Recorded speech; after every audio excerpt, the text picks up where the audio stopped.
commemoration. This event is just a small gesture of our gratefulness to those who have served in our nation's military. We would not be here today without the service and sacrifice of the men and women of our armed forces.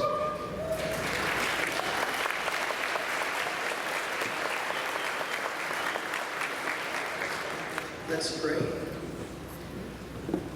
Father, thank you for the United States of America.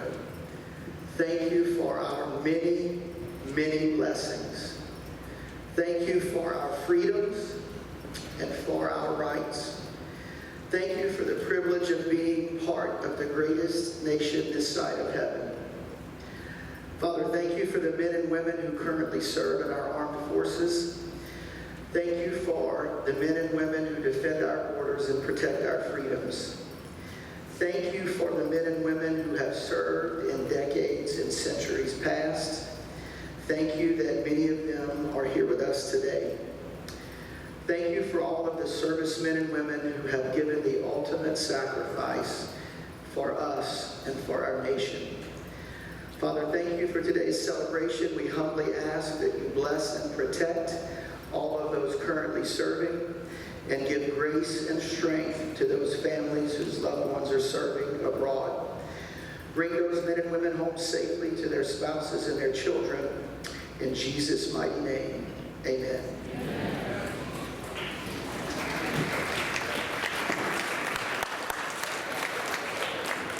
At this time, I'd like to ask that you please silence all cell phones for the remainder of this service.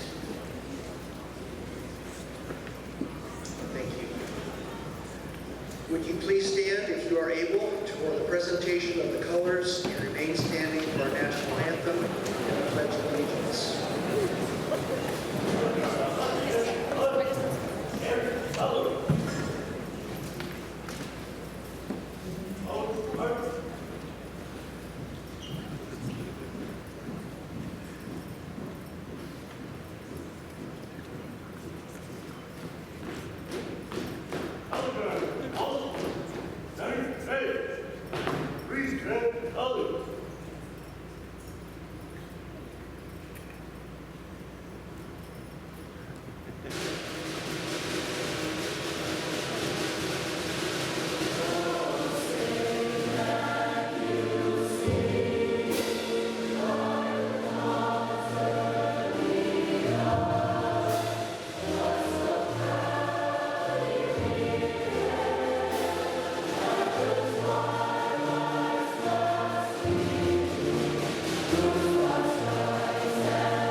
I pledge allegiance to the flag of the United States of America and to the republic for which it stands, one nation, under God, indivisible, with liberty and justice for all.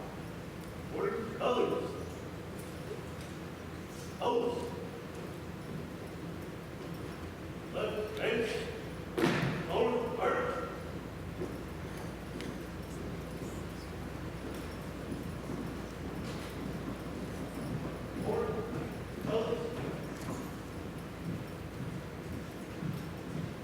be seated.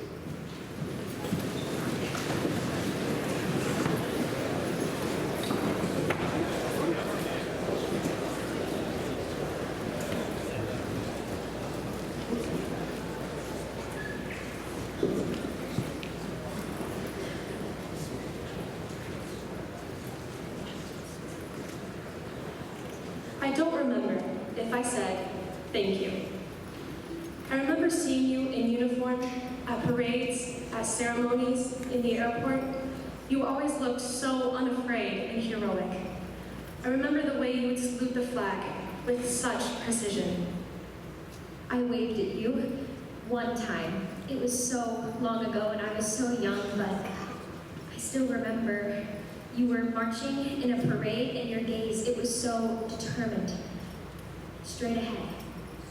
You didn't see me, and I knew you probably wouldn't see me, but I waved anyway. I remember your humility, the way the band would play for you, and how you reluctantly stand, modestly, often not wanting to be singled out. I remember the way you wore your hat, and the way the light would strike the metal on your uniform. I even remember the sound of your boots as they hit the ground. But I don't remember if I ever said thank you. I probably didn't, because it seems so strange to thank someone you don't know. That shouldn't have stopped me. It didn't stop you. You were willing to give the ultimate sacrifice to someone that you didn't even know. You didn't know me. You didn't know if I had brown eyes or blue eyes, if I was young or old, tall or short, but it didn't change anything for you. Because you were willing to defend me, no matter who I was. You fought to protect my freedom, To uphold my right to vote. my freedom to worship. To speak my mind without fear. You fought so that I could have the privilege to live life to its fullest.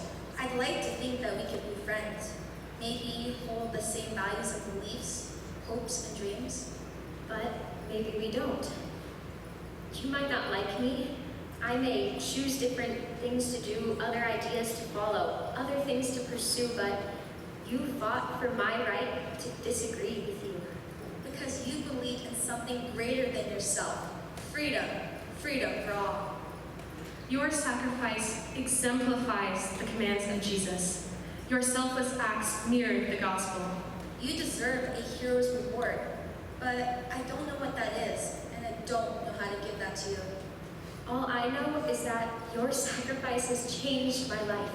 It's still changing my life, and I don't remember if I ever told you that. Somehow, it doesn't seem enough.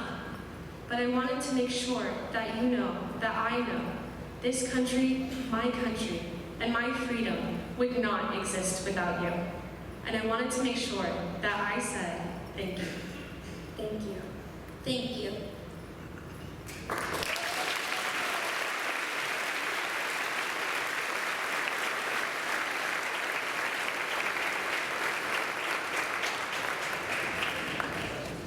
I'd like to ask Mayor Kevin Harkey to come to the podium, please. Please welcome the Mayor of Chandler and the brother in Christ.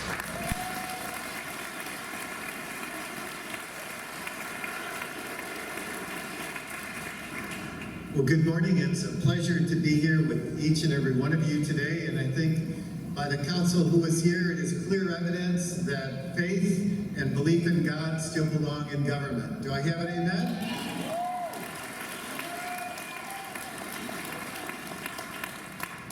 So thank you for inviting myself, council members here on this very special day. And I would like to recognize two of my colleagues. Councilmember Christine Ellis is here. Councilmember Woody Harris. And Mrs. Harris as well. Welcome. To each and every one of our veterans who are here today, from the City of Council and from the City of Chandler and our council, we do extend a very warm and heartfelt thank you. For those who are representing from World War II, like my father, to Vietnam, to Desert Storm, to the War on Terror, your commitment to our country has certainly stood the test of time. And we are not just wealthier, we are alive because of them and because of your efforts.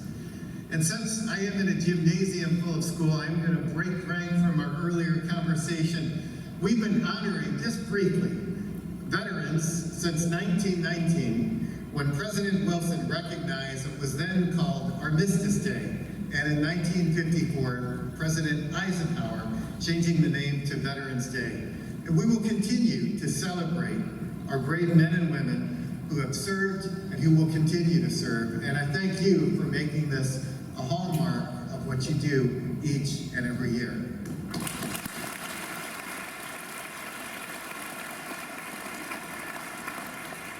I wouldn't be doing my job as mayor if I didn't invite each and every one of you as well to come and join us this evening at Veterans Memorial Park, which is at the corner of Lindsay and Chandler Heights in South Chandler, for a special service also honoring our veterans. It'll be at 7 o'clock at night.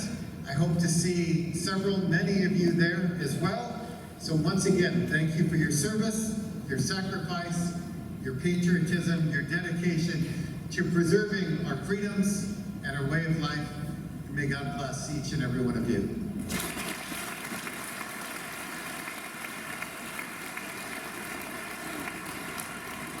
Thank you, Mayor Harkey, council members, for being here with us today. I will give a little more information on the day that we're commemorating, November 11th. It was just over 100 years ago that the largest war the world had ever experienced up to that time was coming to an end. It was called the Great World War. It was on this very day in 1918, the 11th day of the 11th month, at 11 o'clock in the morning. The fighting of the Great World War ended with an armistice, a ceasefire. A year later, President Woodrow Wilson proclaimed November 11th as the first remembrance of Armistice Day, to recognize all of those who died in that horrific worldwide conflict. That war would later be called World War I, when an even larger war occurred. Of course, that larger war would become World War II. After World War II and the Korean War, Congress expanded Armistice Day to include not just a day to honor the soldiers who had died in World War I, but to honor all military veterans who served. And the name of the day was changed from Armistice Day to Veterans Day. Through our observances, we honor and thank more than 21 million Americans who have served to secure our country and preserve our precious freedoms. We are all aware of some of the difficulties we face today, the challenges in front of us, violence, natural disasters, illnesses, self-serving attitudes, division that have hurt so many people in recent years. But remember that none of this escapes God's notice. Also remember that God can use us, each of us, as His instruments to show His love and offer His grace to others. And we need that so badly. Please pray about how God might use you to serve others in His kingdom and to strengthen our nation as we honor those who have put their lives on the line for us. At this time, I would like to read the names of those who were able to sign in, who are veterans. I'll do my best to pronounce your names well. I would like to ask that you hold your applause. I know when Grandma stands up or Grandpa stands up, but please hold your applause until all the veterans have been introduced. Please stand if you're able to, or give a wave. Mark Ferber, U.S. Army.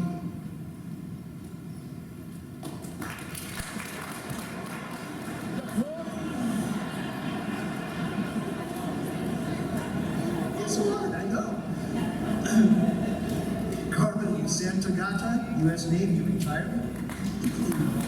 Carmen. John Hargett, U.S. Air Force. Michael Tollant, U.S. Army. Terry Collins, U.S. Navy. Oh, there we go. Great. Wayne Shadenhelm, U.S. Navy. Lawrence Passage, U.S. Army. Brian Mitchell, U.S. Air Force. Stan Morton, U.S. Navy. Thank you. Jeff Hankins, U.S. Navy. Kevin Allen, U.S. Army. There he is. John Fitzpatrick, U.S. Navy. Matt Rainey, U.S. Army. Dale Groon, U.S. Marine Corps. Thank you. Nicholas Tom in the Marines. Dennis Bard, U.S. Army. Gene Douglas, U.S. Army. Thank you. Daryl Snyder, U.S. Army. Javier Odom, U.S. Army. Art Brooks, Navy. Thank you. Nelson Nickel, Air Force. Right. Ken Tonkinson, Air Force. Ken Mitchell, Marine Corps. Right. Richard Mosier, Air Force. Ken Ferber, Air Force. Jim Donahue, Navy. There you are. All right. Ken Amber, Air Force. I said that wrong.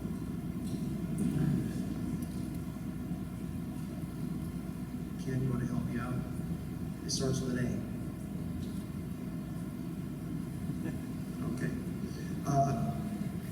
David Dillevin, U.S. Army. Ron Redrick, U.S. Navy. Great. Donald Sharp, U.S. Army. Sean Grunemeyer, U.S. Army. Amy Davenport, U.S. Navy. And Bill Davenport, U.S. Navy. Great. Ian White, U.S. Army. Angela Lovegreen, U.S. Air Force. Gary Lovegreen, U.S. Air Force. Great. Jake Peterson, Air Force National Guard. There he is.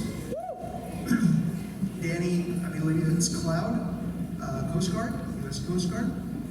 Good. Daniel Johnson, Marine Corps. And Council Nody Harris, U.S. Army. Daryl Van Kleppenberg, U.S. Air Force. Great. Let's show our appreciation and gratitude.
Thank you for serving our country.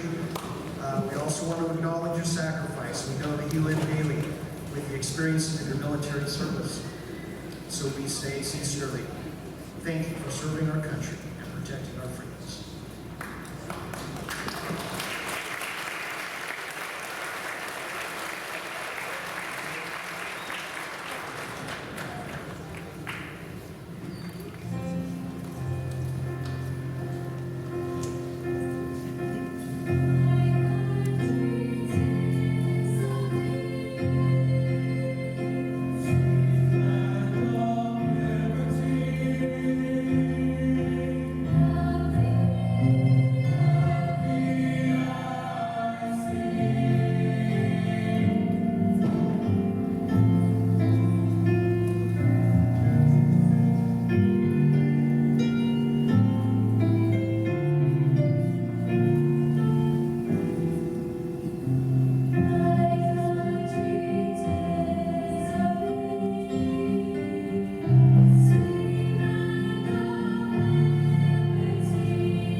Well, it's my pleasure to spend some time up here talking with a veteran. Commander Mark Sturton is a native of Cerritos, California. He was commissioned as an ensign in the U.S. Navy through the University of Arizona ROTC program. He attended U.S. Navy Flight School and earned his Wings of Gold at NAS Meridian, Mississippi. Mark would go on to fly the EA-6B Prowler, the FA-18EF Super Hornet, and the EA-18G Growler. During his time on active duty, Mark completed 6 deployments, logged 2,500 flight hours, and 300 traps on board 11 aircraft carriers. Mark holds a BS in economics from the University of Arizona and a Master's of Military History from Norwich University. Please welcome Commander Mark Sturton.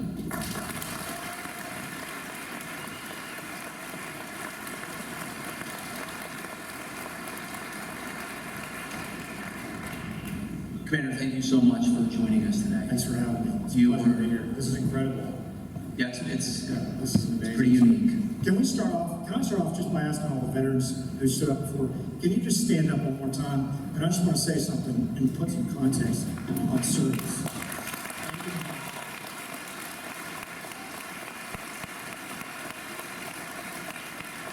So these men and women signed up, and they put aside pursuing careers, pursuing money, probably pursuing family life, to be deployed away from their homeland in order to protect and defend our country.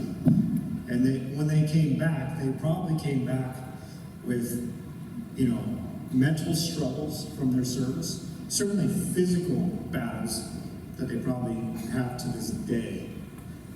And some issues with family life.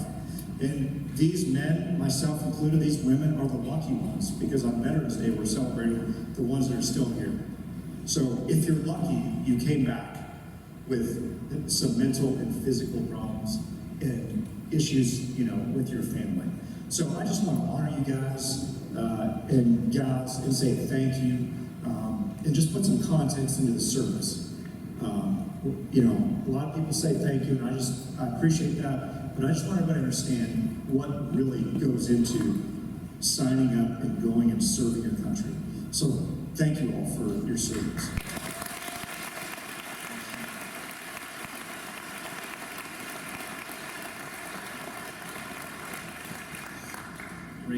Great way to begin this. So I just want to have a conversation with you because I read your bio and I was there yesterday when you spoke to our junior high students. That was fun. I gotta be honest with you, I'm fascinated.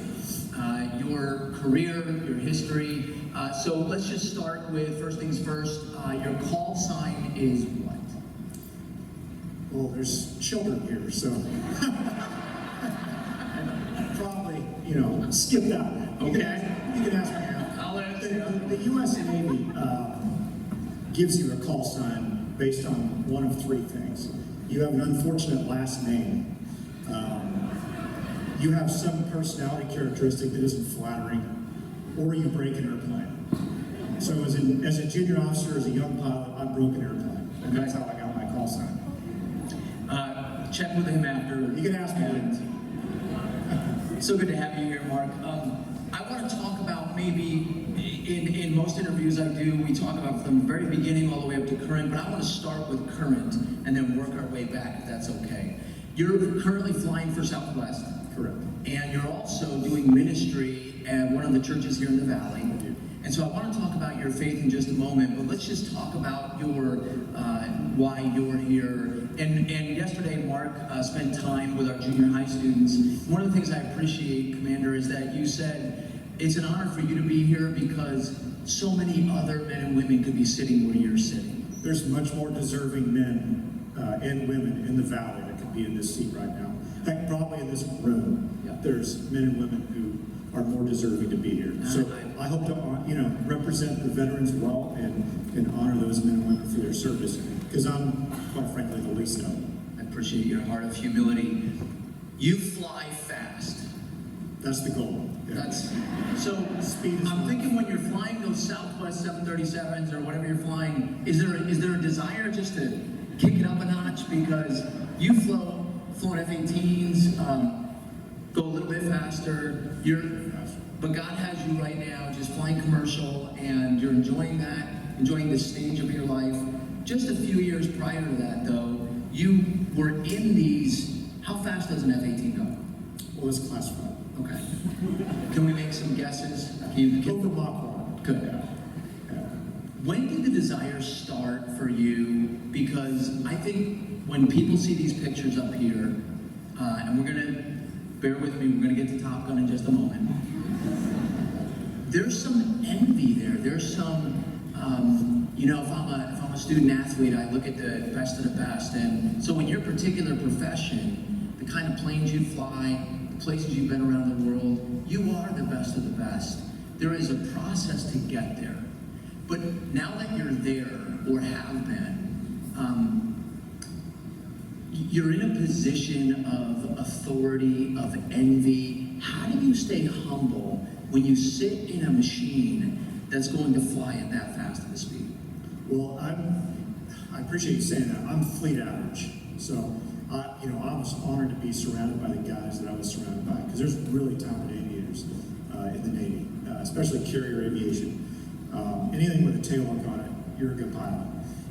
And I was, middle of the pack among the best of the best. And I was not, top hook every deployment. So, I just call myself a fleet average guy. But how do you stay humble? I did not. I was not humble. I had an idea of what the Navy expected of me as a young junior officer fighter pilot, and I fulfilled it, to the nth degree. So, how you could stay humble is by worshiping Jesus Christ. That's how you can stay. I do want to talk about how your faith does intersect with this kind of lifestyle. Let's talk about the lifestyle first. Is the same true for fighter pilots? I have a need for speed. Is that really, or is that just Hollywood? It's a little Hollywood, but we have a saying that speed is life. Okay. So there's a place that you can get to in an airplane or in a fighter, especially that's out of airspeed and out of ideas. Yeah. So and you're in trouble. Yeah. So speed is life in aviation, especially fighter aviation. Yeah. You're flying at Mach 1. What is the adrenaline rush when you're up in that plane? I would say it's just a number. Mach 1's just a number on the heads-up display. When you break it, there's no big boom in the cockpit. It's still fun. Yeah. But it's just a number. The adrenaline rush, for me personally, came from mission accomplishment. And any time that things got a little weird, the airplane broke. We got challenging sea conditions that we're trying to land on the boat. Day or night. Yeah. Especially at night. But the adrenaline really comes from, getting the mission done, and then anytime something goes sideways. When it says 13 traps on board, is that when you land on? Yeah, trap is a landing, correct. On the aircraft carrier. You did that over 300 times. What's the length of? How much room do you have to land? The landing area is about 700 feet. Okay. So you're after, if you fly from here to Sacramento, say at Southwest Airlines, the runway up there is probably 8,000 feet, right? So the landing area on a Nimitz class boat is about 700 feet long. What was your first time when you had to do it solo? The first time you do it is solo, because they can't pay an instructor pilot enough to sit in the back seat and start going on the boat for the first time. That's not bad. So the first time you go to the boat's by yourself, and it's you look down and you're flying over the boat. There it is, and it looks just like you imagine it. And you roll behind the boat for the first time, and your brain turns to water and pours out your ears. And all you got is your training, and it's 15 to 18 seconds behind the ship, and then you either stop or you don't. You're sitting where a lot of these students have sat when you're 17 or 18. I'm not going to guess your age, but I'm guessing that a pretty famous movie came out right around that time. I was way younger. Okay. So, thank you, though. Yeah. did you go to the movie, and did that have any inspiration to where you're at now? Yeah, you know, my father, just to honor him, he was a forward observer in Vietnam. He was in the Army. He got commissioned out of the University of Arizona in 1969. Same steps at Old Main, if you know U of A, that I got commissioned at in 2000. So pretty exciting for me to come out of the same program that he came out of. But he went to Vietnam, spent a year over there, and so he would call in artillery, call in airstrikes, and I grew up with stories of him talking about calling in F-4s, that no doubt saved his life when they got jammed up. That was the first I remember thinking about being a pilot. And then he was very irresponsible. Took me as a young boy to go see Top Gun in 1986. And from there I thought, wow, this is how I want to spend my life. See, most of us go to that movie and we think, wow, that's fun and everything, but I don't know what the pathway would be to get to that. You actually thought, I want to pursue this. So in high school, and then in college, part of the ROTC, like that was in your mind, I want to be that. Yeah, just every waking moment of my life, from seeing that movie until graduating college, was committed to accomplishing that goal. My parents agreed to get me flying lessons when I was in high school. So I'm coming up on 30 years of flying airplanes, and I'm not, I'm 44, so you can do the math. But they would have to drive me to the airport because I wouldn't know to drive. So they would drive me to the airport, drop me off, and I You can't drive a car, but you can fly a plane. I fly, yeah. So it's the FAA, folks.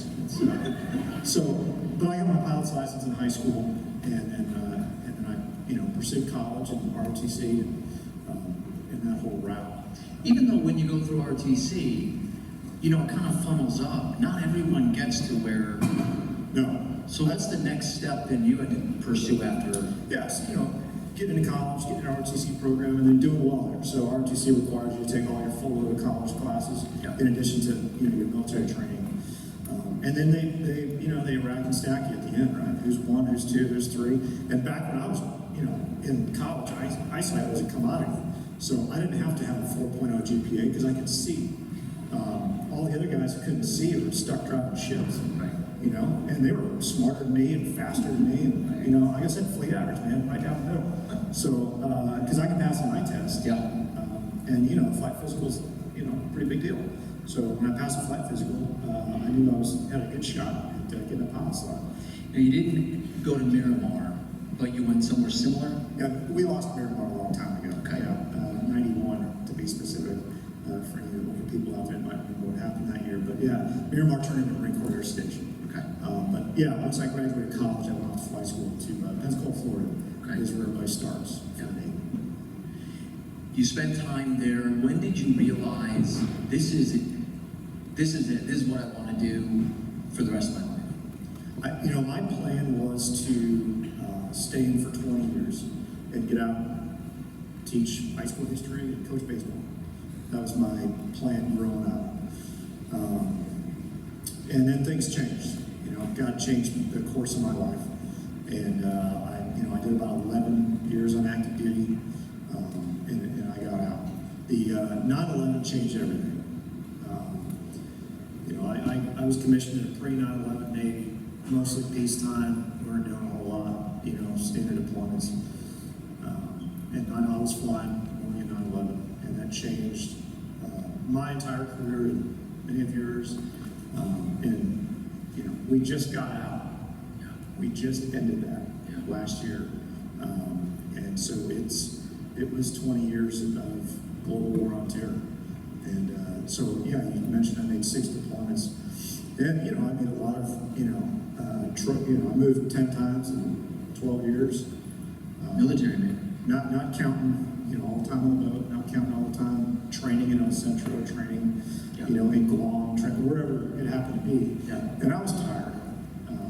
And I also got saved during that time. And God very specifically told me to get out, start a family. I want to talk about your faith for just a moment, Commander. You're in an environment where a lot of energy is placed on the individual. A lot of trust is placed in you. You're flying multi-million-dollar machines. How does your faith intersect with this type of lifestyle, this type of career? What I do now, or When you were in the military, yeah. it's tough. It's not very well suited for family life. I'll say that first. You know, when you have the Navy always deploys. So just saying, whether there's a combat going on, there's a declared war or anything, the Navy is going to see. The reason that, you know, container ships come over from China, where they make it through the Straits of Lockin, is because of your United States Navy. We are the guaranteers of basically all shipping across the globe. We call it sea lanes of commerce. So we guarantee the safety of all the shipping across the world, period. That's why stuff gets where it gets, because of the U.S. Navy. And because of that, we always deploy. And we also deploy because one of our objectives is strategic deterrence. So you park an aircraft carrier off somebody's coast, you don't have to say a word to those people. That says everything you want to say. So, you know, those are two very important missions that the Navy executes day in, day out. And so the constant deployments are, if you do a 6-month deployment, before you deploy, you do 6 months of workouts. Meaning you're going to Fallon, Nevada, you're going down to El Centro, you're practicing drop bombs all over the place, practicing working as an airline. So you're basically gone 3 out of 4 weeks for 6 months. And then you're gone on the boat for 6, lately it's been 7 to 8 months, which is a long time to spend on a ship. So often it's just you, and I know you carry your Bible around a lot. Do you find other believers on the ship then? How do you maintain a strong faith while you're in that kind of life? Yeah, you have to have a crew. You have to have a crew. Because there is nothing about the military lifestyle that encourages your Christian faith. So you have to be surrounded by good Christian men and women that will do that while you're deployed. Do you remember a time while you were on active duty where your faith was really put to the test, where you had to spend time with the Lord because of a dangerous situation or a tricky situation? Fortunately, no, because I wasn't a believer when I was on active duty most of the time. There were certainly situations where, after I came back to the boat, I laid awake at night because of what just happened. But, putting my faith to the test in active duty was kind of wasn't even a big deal because I didn't know who Jesus was. When did you come to know the Lord? I was stationed up at Whidbey Island as an instructor pilot there, and a buddy of mine invited me down to church in Seattle, and went to that church and heard the message. Kind of sat up straight in my chair and thought, well, that was a little different. And, realized later that God saved me in that moment. And God spent the next several years sort of deconstructing how I built my life. And tore that down and built me up new. And now you're actually actively participating in a men's ministry? We got, I got my wife and 4 kids now, which I couldn't have imagined ever having, this family here. It's wonderful. But yeah, we're at church, and I'm leading the men's ministry at our church. Amazing. God can redeem anybody. I'd love to hear that. We only have a couple more minutes, so we want to get to probably what other people want to get to. You look like you came out of Top Gun movie, and so You haven't seen Tom Cruise yet. And so you actually participated in this latest version. Yeah. Tell us a little bit about that. It's such a funny thing in life, because that movie really was a motivation for me. Yeah. Back in '86, and I found myself standing on the set, in the fall of 2018, getting ready to film some scenes. And the short story is, were you a consult or? no, I had my roommate from flight school was working for the 3-star admiral, the air boss at the time, who was everything for the movie was being run through the air boss as far as cast and everything, location. So Tom had built a set on the Navy base at North Island.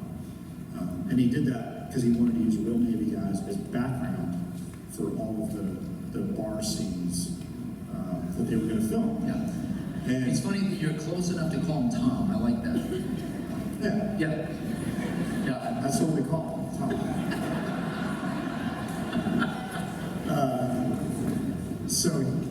So they were struggling getting active duty guys to show up because it was 5 days of filming for 18 hours a day. Yeah. And there's not a commander on this planet that's going to give his pilots leave to go, film a movie. Right. Right? And they got squatters from it. So he called me and he reached out to me and asked if I could come out there for it. So, I sent a casting director a headshot and she approved it. I flew out, I was sitting in this, a little embarrassing, but I was sitting in hair and makeup at 6 a.m. on Monday morning. And it brought us out to the set and we got to participate in the only acting that I know how to do, which is stand around a bar and pretend to drink beer. So I was a natural. So you're actually in the movie, I heard. You probably have to slow it down frame by frame, but I'm somewhere around there.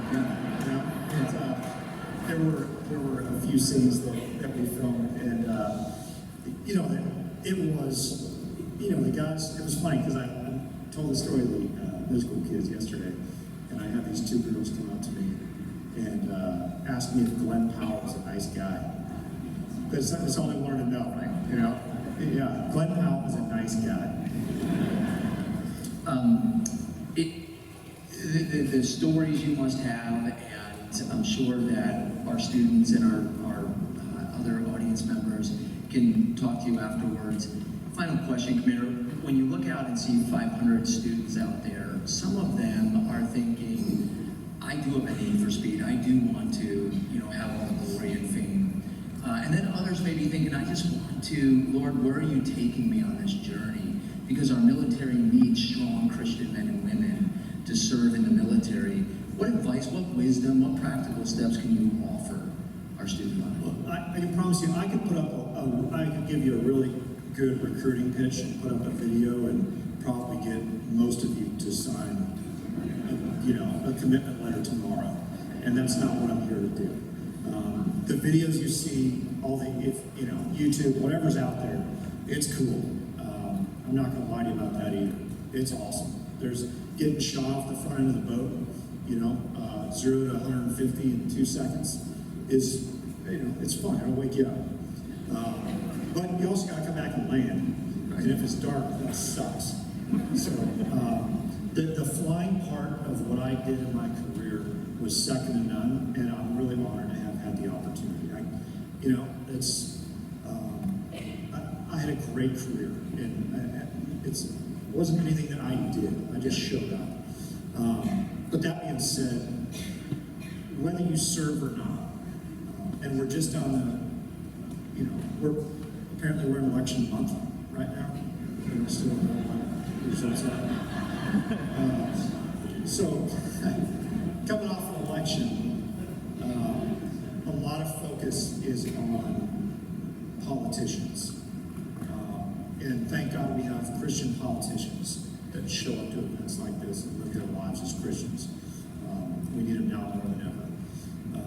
But the future, the strength of this country is not in our politicians. It doesn't lie in our geography. It's not in our natural resources. It's in the character of the American man and the American woman. So regardless of what you choose to do with your life, be a spirit-led man. Be a spirit-led woman. Because that is the true source of our strength as a country.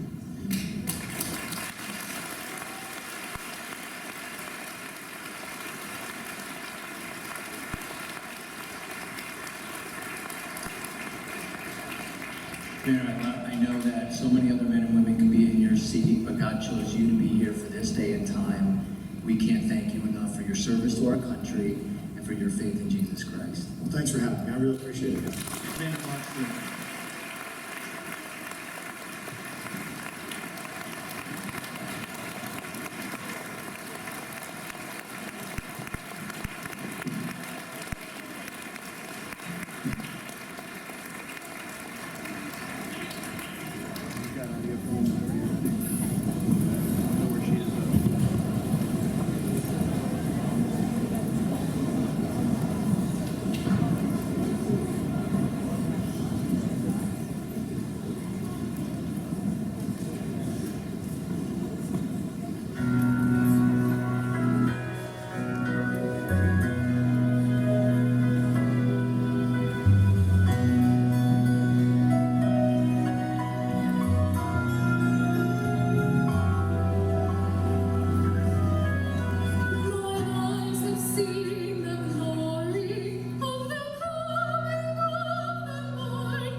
tribute to the armed services, a medley of the service tunes.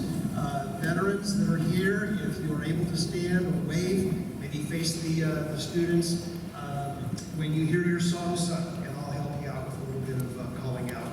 Thank you.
God bless America.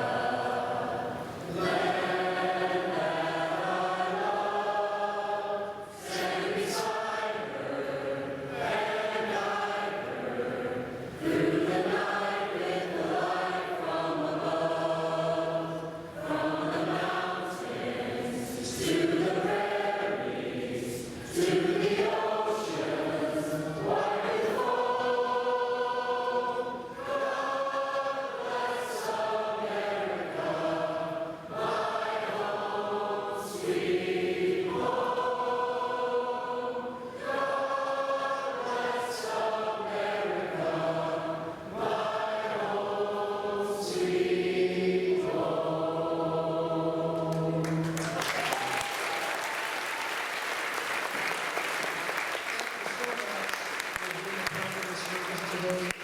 Every person that's been here, we just appreciate you and what you mean.